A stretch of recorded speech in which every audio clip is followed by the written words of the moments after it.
بہت سارے YouTube channel بنے ہوئے ہیں جہاں ہر عام بندہ، اس کی داڑھی ہو یا نہ ہو، مولوی ہو یا نہ ہو، دین کا نالج رکھتا ہو یا نہیں رکھتا ہو، اپنا یوٹیوب چینل بنایا ہوا ہے اور وظیفے بتائے جا رہے ہیں، اس چیز کا وظیفہ، اس چیز کا وظیفہ، چھوٹی سی لے کر بڑی چیز کا، ہر چیز کا وظیفہ وہ لوگ بتائیں گے۔ تو کیا ہر کسی کے بتائے ہوئے وظیفے پر عمل کر لینا چاہیے؟ اس سے کوئی فائدہ ہوتا ہے یا نقصان کا بھی کوئی اندیشہ ہے؟ فائدہ تو اللہ دے گا، جس سے یہ بتانا یہ بھی رزق ہوتا ہے، اور کسی کے بتائے ہوئے پر عمل کرنا یہ بھی رزق ہوتا ہے۔ جیسے کہ بعض اوقات ڈاکٹر واقعی وہ پرفیکٹ ہوتا ہے، درست ہوتا ہے، یہ اینٹی بائیوٹک دیتا ہے، سائیڈ ایفیکٹ آتا ہے، کبھی گردے پہ اٹیک ہو جاتا ہے، کبھی آنکھوں پہ اٹیک ہو جاتا ہے، کبھی معدہ تباہ ہو جاتا ہے، یہ پریشانیاں آتی ہیں، اینٹی بائیوٹک سے زیادہ آتی ہیں، دیگر دواؤں سے بھی آتی ہیں، تو سائیڈ ایفیکٹ آتے ہیں۔ یہ عملیات کا یعنی کہ معاملہ ہے، تو عملیات میں بھی یہ ہوتا ہے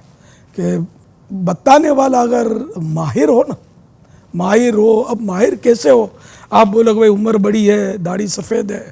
یا یہ مذہبی آدمی ہے، یا پیر صاحب ہے، تو یہ بس ماہر ہے، ایسا نہیں ہوتا اس میں۔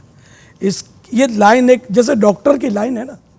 تو اسی طرح یہ بھی ایک لائن ہے، اس کے لیے نہ پیر ہونا ضروری ہے، نہ علامہ صاحب ہونا ضروری ہے، نہ مفتی ہونا ضروری ہے، بے شک وہ عالم دین بھی نہیں ہے، تو اس کے لیے یہ صورت نہیں ہے۔ تو وہ ماہر اس طرح بنتے ہیں جیسے کسی ماہر کے ہاتھ کے نیچے انہوں نے پریکٹس کی ہو اور سیکھا ہو عملیات کو۔ اچھا، عملیات میں پھر اس کی زکاتیں ہوتی ہیں کہ جیسے کوئی تعویذ ہے تو بھئی اتنے لاکھ لکھ کر اس کے بعد اس میں ایک اثر پیدا ہوگا، اتنے لاکھ لکھنے ہیں اس کے۔ اچھا، اسی طرح اپنے لیے حصار پڑھنے ہوتے ہیں، بعض وقت گھنٹوں یہ اس کو پڑھنا پڑے گا، اور ڈیلی پھر یہ حصار باقی رکھنا پڑے گا، ورنہ جس کا علاج کیا، اب جیسے آپ نے چھو کیا، یہ تو عام طور پہ لوگ ایک دوسرے کو جو تھوڑا بہت مذہبی ہے نا، یار دم کر دو نا، اب وہ مروت میں دم تو کرنا پڑتا ہے، تو وہ درود پاک پڑھ کے دم کر دیا۔ واقعی درود پاک جیسی کیا نعمت ہوگی، لیکن اگر اس کو جن ہے، پتہ نہیں چلتا وہ جن ہے، اور وہ ہے پاورفل، اور وہ اس کو آپ نے پھونک ماری، اس کو لگی چوٹ،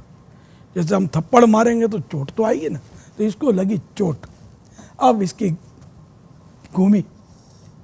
اب اس نے کیا اس پہ اٹیک، یا تو اس پہ اٹیک کرے گا،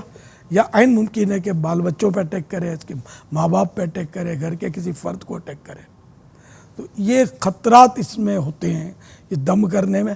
اور عملیات میں، تو یہ فیلڈ جو ہے نا یہ ہے نازک ویسے، تو اس لیے جو یہ بالکل ان کا کوئی سر پیر نہیں ہوتا، بیان جو کر رہے ہوتے ہیں، نہ جان نہ پہچان، یہ بولے جا رہے ہوتے ہیں، بعض اوقات مخارج کے بھی ٹھکانے نہیں ہوتے، سمجھے۔ اچھا، اسی طرح وہ حضرات میں جو آتے ہیں، یہ بھی بس یا تو ڈمی ہوتے ہیں، جعلی، نقلی، یا پھر یہ کہ وہ جن ہوتا ہے اور بولتا ہے میں فلاں بزرگ ہوں، فلاں ولی اللہ ہوں، فلاں جگہ میرا مزار ہے، وہ یوں کر کے لوگوں کو بیوقوف بنا رہا ہوتا جن ہے، کیونکہ انسان کسی انسان کے اندر حلول کر ہی نہیں سکتا، نہ وہ حلول کرتا ہے، بس وہ بول رہا ہوتا ہے،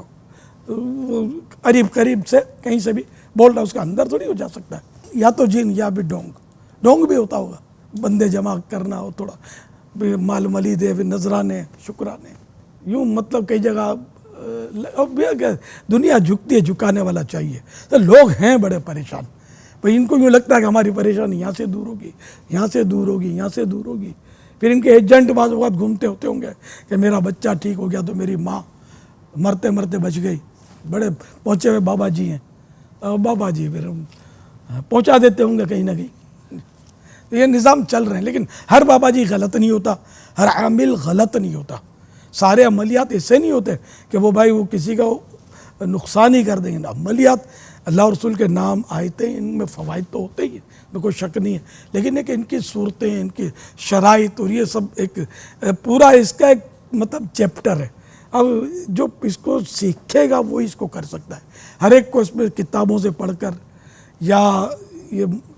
اس سے سرچ کر کے وہ نہیں کرنا چاہیے، کہ یا اپنا کنڈا کرے گا یا کسی اور کا کنڈا کرے گا. تو بچنا چاہیے.